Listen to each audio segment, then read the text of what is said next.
की दृष्टि से शुरू की जानी है, उन सभी योजनाओं के लिए अनुपूरक में जो विभागवार मांगे रखी जाती हैं उसको आज विधानसभा के समक्ष रख दिया है। उसमें प्रमुख रूप से ये अनुपूरक बजट में 5,315 करोड़ रुपए का प्रावधान किया गया है, जिसमें से 2,152 करोड़ राजस्व के जो पहले से चली आ रही योजनाएं हैं या प्लान का जो पैसा है उसमें जाएगा, और पूंजीगत इंफ्रास्ट्रक्चर और अन्य विकास कार्यों के लिए 3,163 करोड़ रुपए का इस बजट में प्रावधान किया गया है।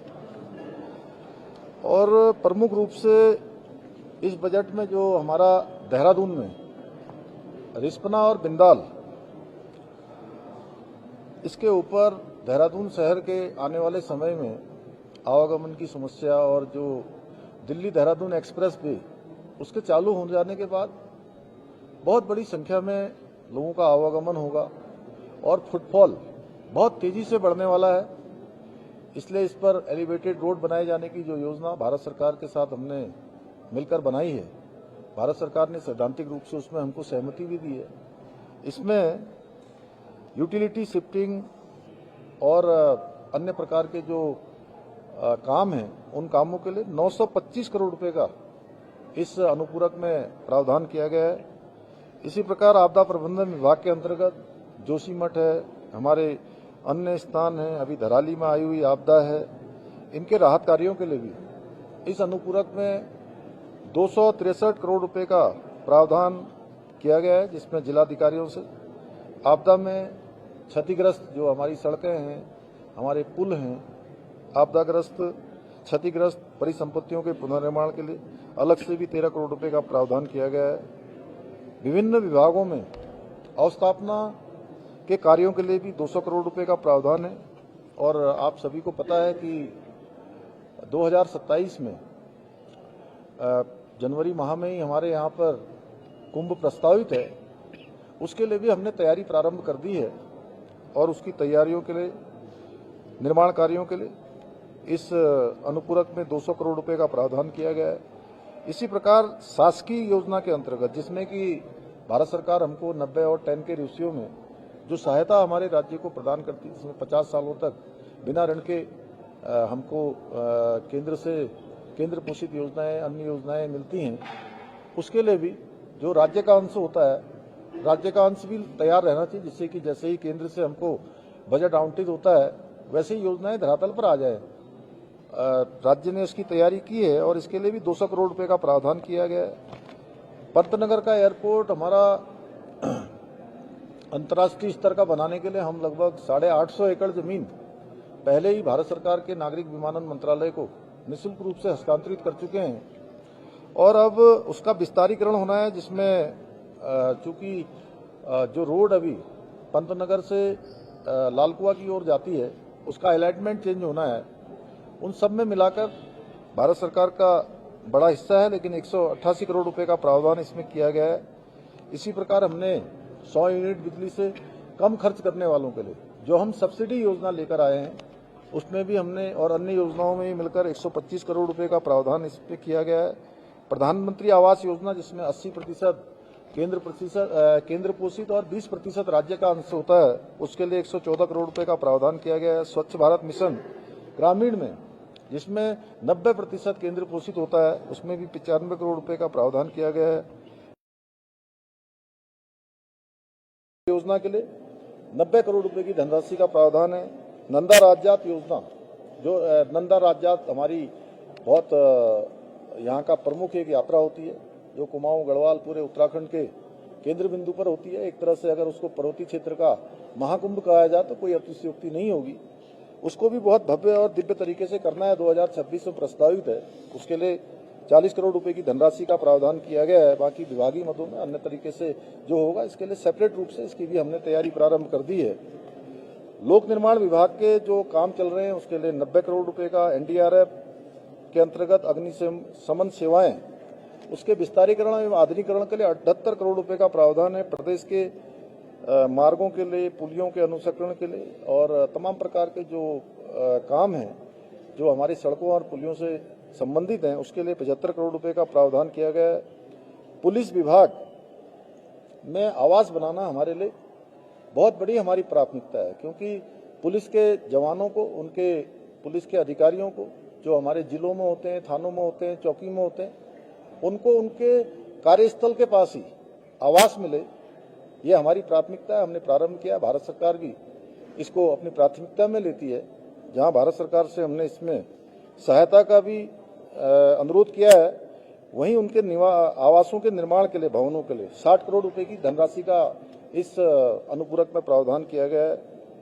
शारदा रिवर फ्रंट, जो कि हमारा एक बहुत महत्वाकांक्षी योजना है, इसको भी हमने, इस कार्य को भी प्रारंभ कर दिया है। इसमें अन्य मदों से भी हम धनराशि का प्रावधान कर रहे हैं। उसको भारत सरकार से, अन्य मदों से, उसमें विभागीय स्तर पर भी धनराशि होगी, लेकिन इसमें हमने 50 करोड़ रुपए की धनराशि का प्रावधान किया है। अटल आयुष्मान उत्तराखंड योजना के लिए इसमें 50 करोड़ रुपए का प्रावधान है, जिससे कि सभी नागरिकों को, जरूरतमंद लोगों को, कार्ड धारकों को जो आयुष्मान भारत योजना है उस योजना का लाभ मिले।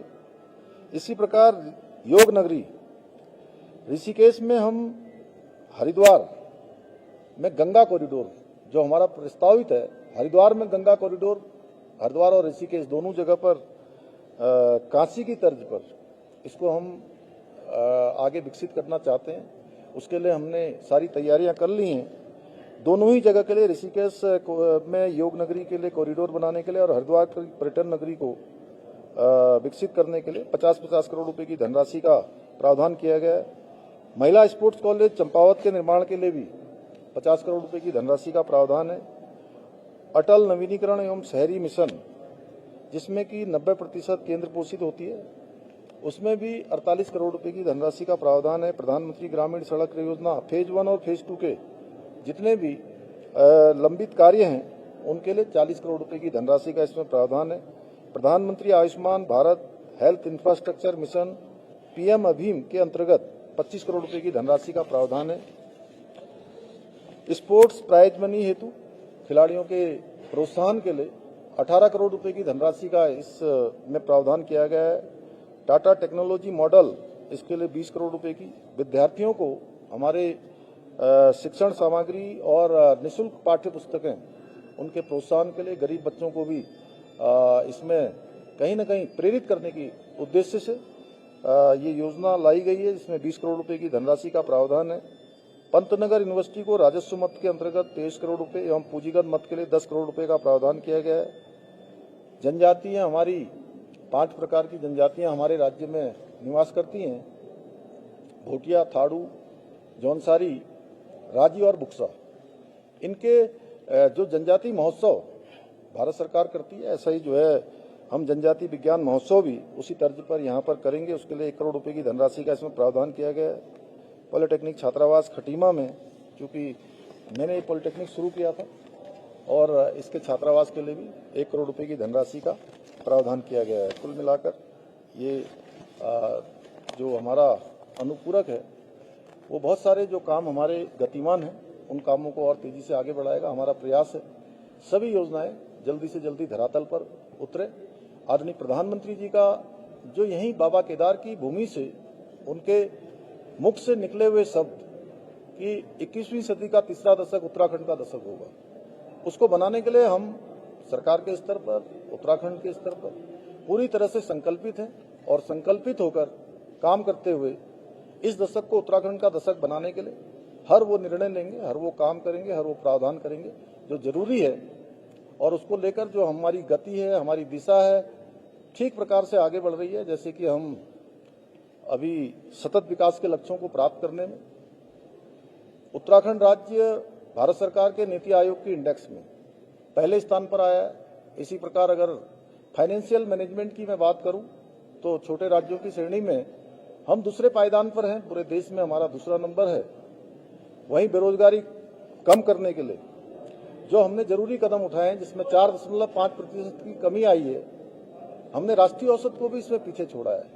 Ease of doing, ease of living, हमारा होम स्टे, अनेक ऐसी योजनाएं जो आज पूरे देश के लिए एक मॉडल बन रही है।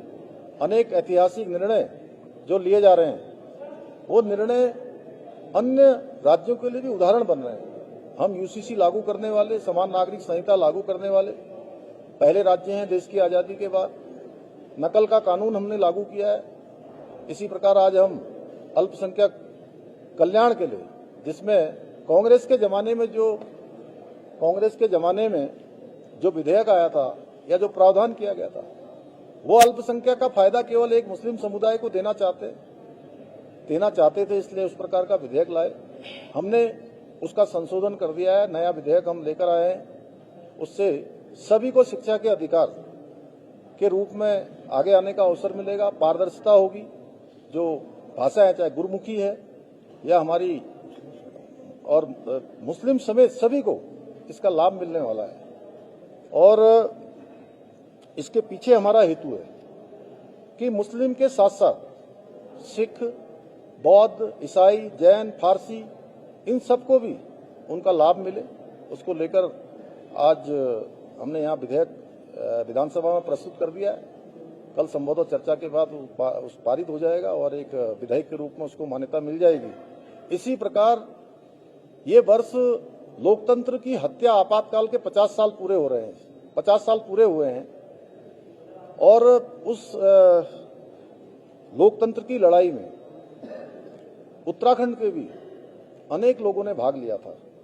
और मैंने इसी वर्ष 25 जून को ऐसे लोकतंत्र सेनानी, जिनकी संख्या हमारी लगभग 70-80 के बीच में है, उन सभी को देहरादून में आमंत्रित किया था और उन सबको देखा था कि उन्होंने कितना संघर्ष, उनके अनुभव सुने थे, उस समय जो यातनाएं उनको दी गई थी।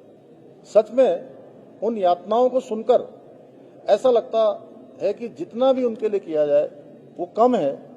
हमने अन्य राज्यों के अंदर भी जो व्यवस्थाएं की गई हैं, प्रावधान किए गए हैं, और उनसे भी हमने बात करके लोकतंत्र सेनानियों के लिए भी पेंशन से लेकर अन्य सुविधाओं का यह भी हमने विधेयक के रूप में आज यहाँ प्रस्तुत किया है। वो भी पारित हो जाएगा तो हमारे लोकतंत्र सेनानियों को भी वो सम्मान हम दे पाएंगे, राज्य के अंदर ही व्यवस्था कर पाएंगे।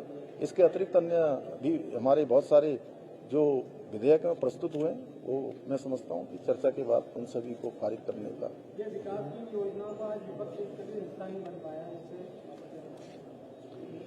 देखिए, बड़ा दुर्भाग्यपूर्ण है, क्योंकि आप सब भी यहाँ पहुंचे हैं, पूरी सरकार की मशीनरी यहाँ पहुंची है, हमारे जनप्रतिनिधि सभी पहुंचे हैं। मैं सबका यहाँ स्वागत भी करता हूँ कि कठिन परिस्थितियों के बाद भी हमने ये सत्र यहाँ इसलिए आहूत किया। हालांकि ऐसे भी मत आए थे कि इस मानसून के समय में, आपदा के समय में सत्र देहरादून में ही आयोजित किया जाए, वहीं आहूत किया जाए। लेकिन हम चाहते थे कि जहां हमारे उत्तराखंड का जनमानस जो पर्वतीय क्षेत्रों में निवास करता है, वो कितनी कठिन परिस्थितियों में रहता है, क्या हम 4 दिन 5 दिन का यहाँ पर सत्र आहूत नहीं कर सकते? कठिन परिस्थितियों में जब उनको प्रत्येक दिन इन मुसीबतों से, इन आपदाओं से, इस मानसून के समय में बरसात से सामना होता है, और कभी भूस्खलन के रूप में, कभी बादल फटने के रूप में, कभी एवलांच के रूप में, अनेक प्रकार से उनको इन आपदाओं का सामना करना पड़ता है रोज। तो हमारे जनप्रतिनिधि भी आएंगे, सरकार भी आएगी, और सरकार इन कठिन परिस्थितियों में यहाँ पहुंची। आप सबने देखा, सभी व्यवस्थाएं यहाँ पर की गई है, चाहे वो हमारे कर्मचारी हों, चाहे वो वाहन चालक हों, हर प्रकार के लोगों के लिए यहाँ व्यवस्थाएं की गई। माननीय सदस्यगणों के लिए भी सभी व्यवस्थाएं की गई। हम चाहते थे कि इस सदन में सकारात्मक रूप से चर्चा होती, विपक्ष इसमें भाग लेता। वो केवल और केवल एक जगह पर हार गए और जहां जीते हैं उसकी कोई चर्चा नहीं कर रहे। ये अपनी कुंठा, हताशा, निराशा, उसको छिपाने के लिए इस प्रकार के काम कर रहे हैं कि पूरा सदन उन्होंने अव्यवस्थित करने का काम किया है। अच्छा होता कि चर्चा में भाग लेते।